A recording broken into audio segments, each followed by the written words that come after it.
अस्सलाम वालेकुम, मैं हूं पारस जहां से। आपने वो मशहूर फिल्मी डायलॉग तो सुना होगा ना कि गंदा है पर धंधा है। पाकिस्तान में गुज़िश्ता कई सालों से जो कुछ हो रहा है उसको देखकर तो यही जुमला जहन में आता है। आप सियासतदानों के दावे, एक दूसरे पर हमले, इल्ज़ामात, बात से मुकरना, यू टर्न्स, हॉर्स ट्रेडिंग, नोटों की बोरियां और इंसानों की खरीदो फरोख्त देख लें तो ज़रूर इस बात से इत्तफाक करेंगे। आप ज़रा अंदाज़ा करें कि पाकिस्तान के मसाइल क्या हैं। मुल्क इस गहरी खाई की तरफ जा रहा है, अवाम भूख से बिलक रहे हैं। मुल्क में सर्दियों में बिजली और गैस दोनों की लोड शेडिंग हो रही है। जो हमारे ज़र मुबादला के ज़खायर हैं वो सुकड़ते चले जा रहे हैं, जिस पे बात करते करते हम थक गए हैं। लेकिन हमारे सियासी रहनुमा सियासत में मुलव्वस हैं और सियासत भी ऐसी जो अब धंधे की शक्ल इख्तियार कर चुकी है। हुकूमत की बात करें तो ये लोग इमरान खान को इक़्तिदार से निकाल कर मुल्क की समत दुरुस्त करने आए थे।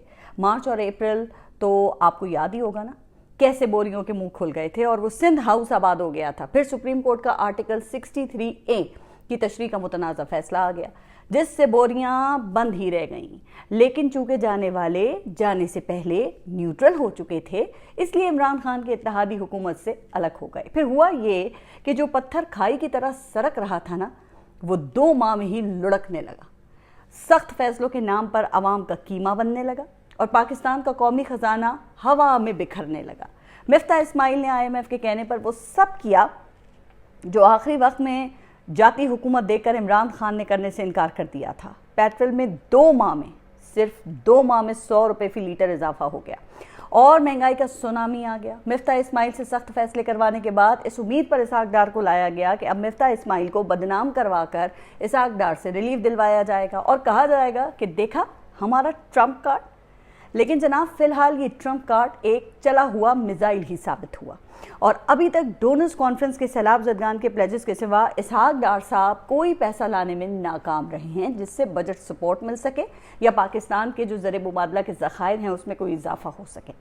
अब इस वक्त सूरत हाल ये है कि कारोबारी तबका LCs खुलवाने के लिए रुल रहा है और हुकूमत कोई LC खोलने की हिम्मत नहीं कर पा रही। पाकिस्तान में अमलन एक्सपोर्ट्स और इंपोर्ट्स दोनों ही बंद हैं क्योंकि पैदावार है नहीं जो एक्सपोर्ट की जा सके और डॉलर है नहीं कि कुछ इंपोर्ट किया जा सके। फिर पंजाब असेंबली की बारी आई तो एक म्यूजिकल चेयर का खेल शुरू हो गया, जिस पर कभी परवेज़ इलाही और कभी हमजा शहबाज बैठते रहे। लेकिन शायद यहाँ टक्कर बराबर की थी या जाने वाले पंजाब के सिंहासन पर देखना ही परवेज़ इलाही को चाहते थे, इसलिए परवेज़ इलाही इक़्तिदार पर बड़ा जमान रहे। इतने में इमरान खान को महसूस हुआ कि शायद परवेज़ इलाही का जिस्म तो हमारे साथ है लेकिन जो जहन है वो किसी और तरफ है, यानी वो विकेटों के दोनों तरफ खेल रहे हैं। इस बात का सबूत यह है कि इमरान खान पर हमला होने के बाद इमरान खान जो FIR दर्ज करवाना चाहते थे ना, उसमें कोई और नहीं, खुद परवेज़ इलाही ही रुकावट थे। जी हाँ, अगर परवेज़ इलाही एक हुक्म दे देते कि FIR काटी जाए और इमरान खान की मर्जी के मुताबिक काटी जाए तो वज़ीर आज़म शहबाज शरीफ, वज़ीर दाखिला राना सनाउल्लाह और कोई भी सरकारी ऑफिसर कुछ नहीं कर पाता। लेकिन परवेज़ इलाही की तरफ से ऐसा कोई हुक्म गया ही नहीं। अब आप हैरान होंगे कि परवेज़ इलाही ने फिर इमरान खान के कहने पर असेंबली कैसे तहलील कर दी। तो मैं यहाँ पर आपको एक खबर दे दूँ कि असेंबली तहलील होने से ठीक 1 रोज़ पहले तक परवेज़ इलाही मुसलसल नून लीग और पाकिस्तान पीपल्स पार्टी को तहरीक अदम एतमाद जमा कराने के पैगामात भिजवाते रहे हैं। इसमें वैसे आइन की एक शिक रुकावट बन सकती थी कि एक तहरीक अदम एतमाद के जमा होने के बाद 6 माह तक कोई तहरीक अदम एतमाद जमा नहीं हो सकती। लेकिन वो सियासतदान ही क्या जो आइन की मोम की नाक को अपनी तरफ मोड़ ना सके। परवेज़ इलाही ने यहाँ तक कह दिया कि हम इसका हल निकाल लेंगे, आप बस तहरीक अदम एतमाद जमा करवाएं। लेकिन नून लीग ने उन्हें हरी झंडी दिखा दी और परवेज़ इलाही को मजबूरन असेंबली तहलील करना पड़ी। अब परवेज़ इलाही को मालूम हुआ कि उनका जो सियासी मुस्तकबिल है वो इमरान खान के बगैर ख़त्म हो चुका है और तो उन्होंने अपनी पार्टी को तहरीक इंसाफ में ज़म करने की बात की। अब अल्लाह जाने कि ये इमरान खान के फ्रेंड इन नीड हैं या एनिमी इन डिस्गाइज हैं। खैर, अगर ऐसा हो गया तो तहरीक इंसाफ के अंदर से वज़ारत उज़्मा का एक और उम्मीदवार पैदा हो जाएगा, जहां पहले ही लाइन लगी हुई है और कई लोग बाजमात इमरान खान के नाअहल होने का इंतज़ार कर रहे हैं। तो परवेज़ इलाही काफ लीग को PTI में जम करना चाहते हैं। अब ज़रा आप सूरत हाल देखिए कि काफ लीग की कौमी असम्बली में सिर्फ 5 और जो पंजाब असम्बली है वहाँ सिर्फ 10 अरकान हैं। अच्छा, अब कौमी असम्बली वाले नून लीग के साथ हैं और पंजाब असेंबली वाले पाकिस्तान तहरीक इंसाफ के साथ हैं, यानी कि ये पूरी पार्लिमानी पार्टी जो तकसीम होने से पहले 1 लीटर पेप्सी की बोतल पर अपनी मीटिंग कर लिया करती थी, अब आधे लीटर बोतल पर पूरी मीटिंग भुगता सकती है। लेकिन वजारतें इनको अपने वजन से ज्यादा चाहिए। قدرت کا نظام دیکھیے کہ وہ عمران خان جو اپریل میں انتہائی غیر مقبول ہو چکا تھا، اس کو اس کے اپنے ہی مخالفین نے مقبولیت کی معراج پر پہنچا دیا اور خود مقبولیت کی بلندی سے بدنامی کے گڑھے میں گر گئے۔ عمران خان پنجاب کی حد تک ہی صحیح لیکن ان کو الیکشن کی طرف گھسیٹ کر لے گئے ہیں۔ پارلیمانی سیاست سے دور اور اپنی ہی 2 اسمبلیاں توڑنے والے کپتان نے جیسے ہی قومی اسمبلی کے اسٹیج پر جا کر اپنا کردار ادا کرنے کا اعلان کیا تاکہ مرکز اپنی مرضی کی نگراں حکومت نہ لے آئے، تو سرکس کا آخری ایکٹ اور بھی تھرل، سسپینس اور مار دھاڑ سے بھرپور ہونے کی امید پیدا ہو گئی۔ لیکن دوسرے ہدایتکار نے اہم ترین کرداروں کو واپس آتا دیکھ کر ان میں سے 35 کو رنگ میں داخل ہونے سے پہلے ہی نکالنے کا اعلان کر دیا۔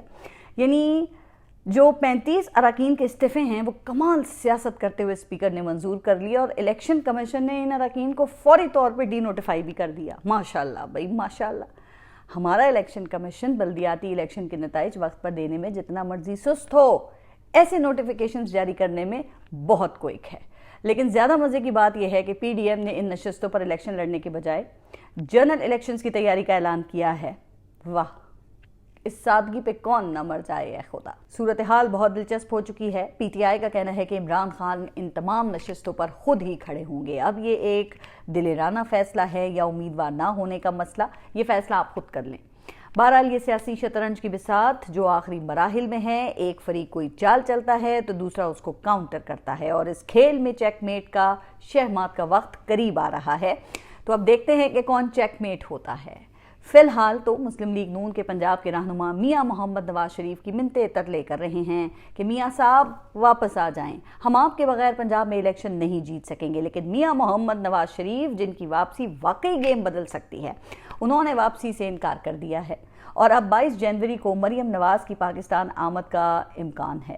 مریم نواز کا جو بھی کیرزما ہو، چاہے نون لیگی حلقوں میں جتنی بھی وہ مقبول ہوں، ان کی انتخابی مہم مسلم لیگ نون کو گلگت بلتستان، آزاد کشمیر، 17 جولائی کے پنجاب اسمبلی کے ضمنی الیکشنز اور 16 اکتوبر کے قومی اسمبلی کے ضمنی الیکشنز میں کامیابی نہیں دلا سکی تھی، اور مسلم لیگ نون کو ہر جگہ بدترین شکست کا سامنا کرنا پڑا تھا۔ لیکن اب بھی حکومت کے پاس ایک ہتھیار باقی ہے۔ جی ہاں، خبر ہے کہ عمران خان کو ہر حال میں نااہل کر کے گرفتار کرنے کا فیصلہ ہو چکا ہے۔ عمران خان کے خلاف کیسز کو آگے بڑھانے کی تیاری ہے اور ان کو نااہل کرنے کا پورا بندوبست کیا جا چکا ہے، اور ذرائع کے مطابق چند مقدمات میں ان کو نہ صرف نااہل کیا جا سکتا ہے بلکہ ان کو 1 سال کی قید بھی ہو سکتی ہے۔ تو یہ فیصلہ کیا جا چکا ہے کہ ان کو اب کسی صورت اقتدار میں نہیں آنے دینا، بلکہ ہر صورت میں ان کا راستہ روکنا ہے۔